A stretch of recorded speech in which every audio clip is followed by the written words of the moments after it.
The Dymaxion Folding Globe, a collaboration between Brendan Ravenhill and the Buckminster Fuller Institute for Areaware.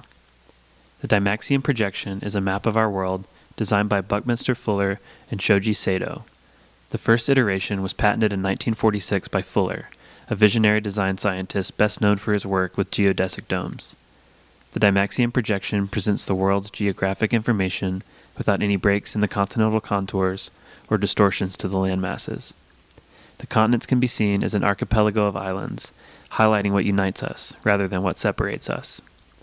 Designer Brendan Ravenhill teamed up with the Buckminster Fuller Institute to configure Fuller's projection into a handheld magnetic folding globe. The globe is an icosahedron, a 20-sided shape comprised of equilateral triangles.